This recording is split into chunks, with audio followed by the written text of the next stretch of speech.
Splatoon 2 means a lot to me, and I'm ecstatic for Splatoon 3, but I don't think I can make a comprehensive video about the entirety of Splatoon 2 before Splatoon 3 releases, so I want to talk about a smaller part of it, Splatoon 2 Octo Expansion. It's all started back in Splatoon 1. The antagonists of that game were the Octarians, Inkling-like controlled AI that would fight you. The AI was pretty dumb, and it was pretty easy to beat, but they were so beloved that people wanted to play as Octarians, but that day never came in Splatoon 1. And before Splatoon 2 released, it was announced that the newscast of Splatoon 2 would be Pearl and Marina, an Inkling, and an Octoling. I remember people freaking out at the time. Octarians were always seen as villains, so this gave some people hope that they'd be playable. Splatoon 2 released, but there were no Octolings in sight. Months later, on the March 8th, 2018 Nintendo Direct, the Splatoon 2 segment showed a new trailer for version 3.0, new weapons, returning maps, and paid downloadable content in Splatoon 2 Octo Expansion, a single-player, story-focused DLC. As the months went by, they kept drip-feeding information and kept the release date of summer 2018, even during the gameplay showcase at E3 2018. But right after the Splatoon 2 World Championships 2018, they announced that the game was going to be released tomorrow. This was pretty big, and the hype was through the roof. Now, why did I explain all this? This isn't even the expansion itself. It was to explain the history and how hyped Octolings were to be playable all the way back since Splatoon 1. But now, let's move on to the actual expansion. Splatoon 2 Octo Expansion follows the story of Agent 8, an Octoling with amnesia who finds himself in an underground subway station. Waking up to Captain Cuttlefish, who also got lost down here, they both decide to make a truce to get out of here. After exploring around a bit, they meet this telephone on a train platform. The phone promises if you collect the 4 thangs, he'll take you to the Promised Land. They meet up with the captain of the subway system, Sea Cucumber, and explains that you need to clear challenges to unlock lines and find the 4 thangs. You get in contact with Pearl and Marina, and they help you along the journey of clearing your challenges to escape this place. Let's talk about the gameplay. There are 80 different challenges with weapons to choose from. Each challenge costs CQ points to enter, and you earn points by clearing challenges. The amount of CQ points awarded depends on the difficulty, which is the part I love the most. All stages will give you 1 to 3 weapon choices, and the weapon will determine how hard it is. Breaking as many crates as you can is pretty easy with an ink brush, but when you have the reduced movement speed of a carbon roller, it makes all of your actions tighter, or using the splat charger over the E-liter requiring you to get in closer to hit your shots. I think the biggest benefit to Octo Expansion over Octo Canyon is its curated difficulty. The devs know what tools you have and design stages around it, and it ups the ante a bit. You can use more unconventional weapons. If you don't know what weapon to choose, they each have a recommended weapon to try. There are different types of challenges too. Limited ink challenges where if you run out of ink you lose, sub-weapon only, inkjet and baller only, defend the orb, and rainmaker and tower control stages. You have anywhere from 1 to 5 lives, and if you run out, you can pay more CQ points to restart from the checkpoint. The Rainmaker and Tower Control stages take place on actual multiplayer maps. Port Mackerel, Manta Maria, Starfish Main Stage, and Skipper Pavilion. Lots of tiny changes from the multiplayer too, like how the icon of your character riding the tower is an octopus, and the text changes to acknowledge you're the only one on your team, plus 6 checkpoints instead of 3. One final thing to note is Starfish Main Stage is in its old, unrevised state. Since version 4.0, Starfish Main Stage got a revamp, changing the layout of it, but that doesn't mirror an Octo expansion since the single-player levels aren't updated to match the multiplayer ones. I want to mention 2 more types of infamous challenges. First, 8-ball levels. For most of them, you're riding an 8-ball around the stage trying to get it to the goal. If it falls off the map, then you die. I get the frustration behind this, because the physics of the ball are wonky, and they don't even seem to go where you want it to most of the time, and one small mistake can have you restart. A couple other 8-ball levels have you playing pool, which is pretty funny to me. The other one in particular is Girl Power Station. Girl Power Station has you try to defend one of these orbs from an onslaught of Octarians. You have a selection of any of the 9 hero weapons, armor, and your choice of special. It's a pretty fun challenge. I never found it impossible, but it's gotten me a few times. I think it's the best designed level in the entirety of Octo Expansion. It gives many different types of players different tools to fit their needs. If you're a patient player that isn't too aggressive, pick Charger or Splatling. If you're more aggressive trying to get those one-shots as soon as they spawn in, choose Blaster or Roller. It gives you so many options along with the specials. Another thing is all the bosses from Octo Canyon are remixed to be much harder. I especially like the Octo Shower with the Inkjet, and the Octo Samurai with the Baller. You have to completely change your approach compared to fighting any other boss, and I love that about those two specifically, as well as upping the difficulty of the other two. I do want to mention a couple of downsides on the gameplay front. First off, not all weapons are created equally. Weapons like the Gloogadoolies, Dappledoolies, and Gootuber only appear once, while other weapons like the Bamboozler Mark I and Dually Squelchers appear 5 times. Octo expansion was released on patch 3.1.0, so the Explosher, Ballpoint Splatling, Bloblobber, and Nautilus 47 all do not appear here. And since they don't update the single players, not every weapon will be one-to-one with their current multiplayer counterpart, such as Splash-O-Matic not having perfect jump accuracy, or 52 Gal's increased painting. But those are simply small nitpicks, and don't interrupt the experience in any way.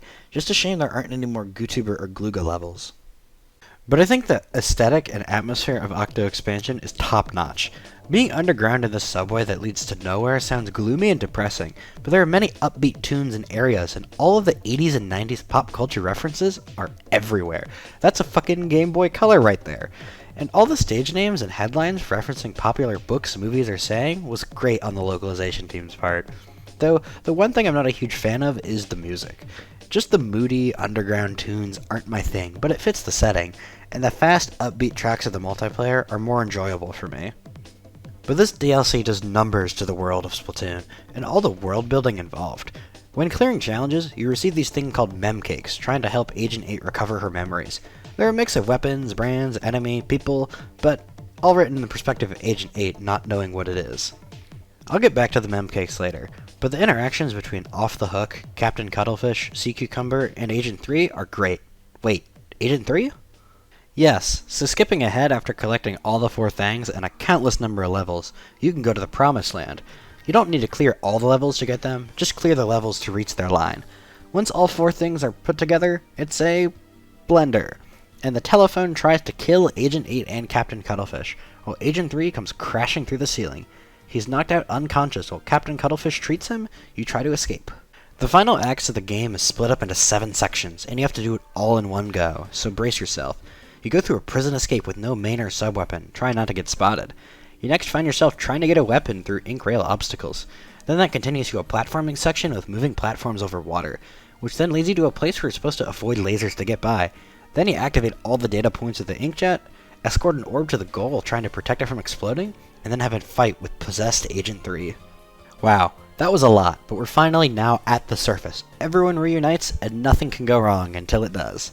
What is that? So the telephone comes up and decides to destroy the world with a cannon on the giant Nils statue. Marina devises a plan to cover the statue with ink, to stop him from charging the beam to destroy the world, and it's your job to do the dirty work.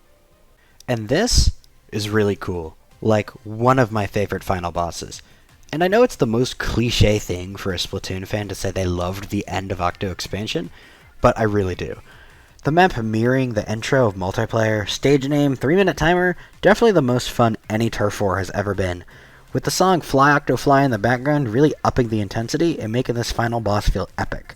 Running across the Nils statue, blowing up hyper bombs to save the world is really neat, and every Splatoon fan I've talked to has loved this final boss. After you win, it still isn't over. He's ready to kill everyone still, but Pearl steps in and unleashes her voice into a killer whale, ending Commander Tartar's plans and completing the main story. Wow, this game does have something with 8s. I know that was a lot to take in, but that final boss is really something. But that's still not all. You still have plenty to do after the credits roll. Depending on your playstyle, you still might have a few levels you need to complete, which I do here. Sea Cucumber lets you know that he opened the vending machine on the main station platform, where you can redeem CQ tokens for multiplayer drinks and chunks. He's also scattered CQ tokens all around the levels of Octo expansion. You enter a level, talk to him, and then leave. They can be used to redeem rewards at the vending machine for free. Definitely kind of a waste of time if you've completed all of them, but for levels you haven't, it can guide you in the right direction. Speaking of rewards, let's go over them here. Simply for purchasing Octo expansion, you receive 2 pieces of gear, the Studio Octophones and the Octo Layered LS. For clearing the main story, you get the fresh Octo Tea and you're able to play as Octolings in multiplayer, and you also unlock the Octo Shot replica, which is the same as the Tentatech Splatter Shot.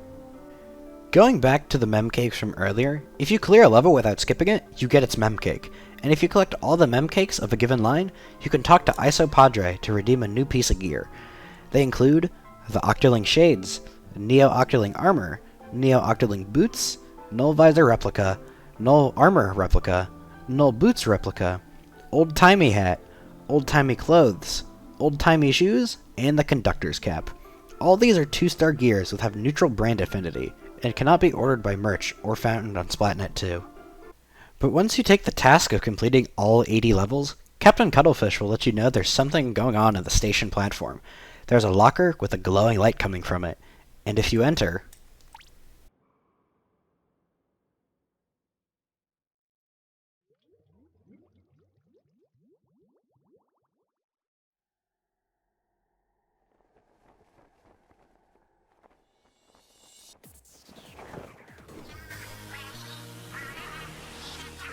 the secret final boss of Splatoon 2 Octo Expansion, Inner Agent 3.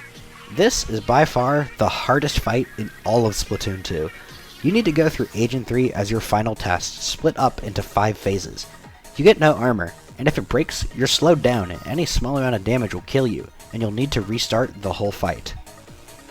The first phase of Inner Agent 3, he's throwing autobombs and using inkjets. He has more health and range than usual, and can dodge roll on the ground, so you need to have good aim and catch his inkjet landings. The second phase is him using the bubble blower. Pops can be lethal and break your armor, so he can have an easy shot on you. It's best to approach while he's still using the bubble wand because he can't counterattack during that time. Don't be scared to rush him before you get overwhelmed. The third phase is him using the autobomb launcher while dodge rolling all around. Be sure to be quick during this, never stay in place, because if your armor breaks, that's pretty much a wrap. The fourth phase is a nice breather. He stands on a platform above and only uses tentamissiles, so you're supposed to poke at him with bombs. Just make sure not to get hit by him firing down extra bullets. The fifth and final phase has him pulling out all the BS at once. Autobombs everywhere, and he'll super jump splash down to you, so this gives you very limited windows to attack. Make sure to hug the corners of the terrain and don't overextend because autobombs can take you out. Just remember, before the final hit, he'll automatically splash down in place, so if you can't knock him out of the sky, it's the best to retreat.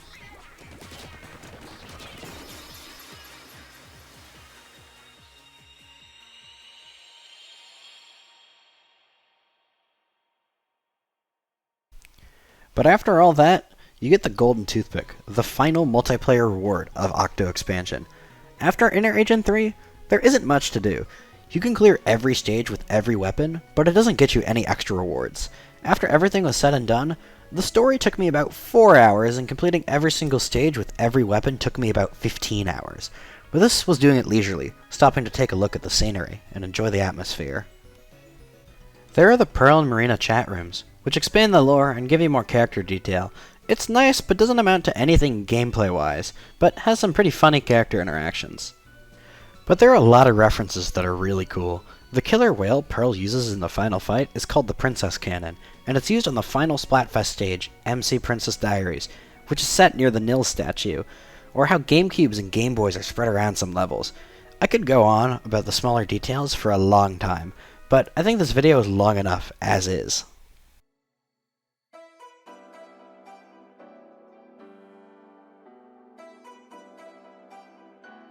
Those are really all my thoughts on Splatoon 2 Octo Expansion. The main draw for the purchase was being able to play Octolings in multiplayer, even if they only have 2 hairstyles each. If you asked me a few years ago, I would have easily said it's worth it, but it's now a bit harder sell with Splatoon 3 a couple of months out. Splatoon 2 Octo Expansion retails for $19.99 USD, but is also included as a part of Nintendo Switch Online plus Expansion Pass. I wouldn't really suggest buying it separately right now, but if you have the Expansion Pass, I'd totally say download it at no extra cost. In Japan, there was a bundle that had Octo Expansion included on the cart, so that's an option if you stumble upon it.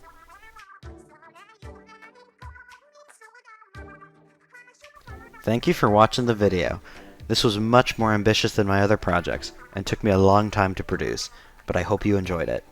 I'd like to thank all the people who helped contribute. I'll let my biggest project end while the great credits theme of Into the Light plays, a final ode to Splatoon 2. See you all next time.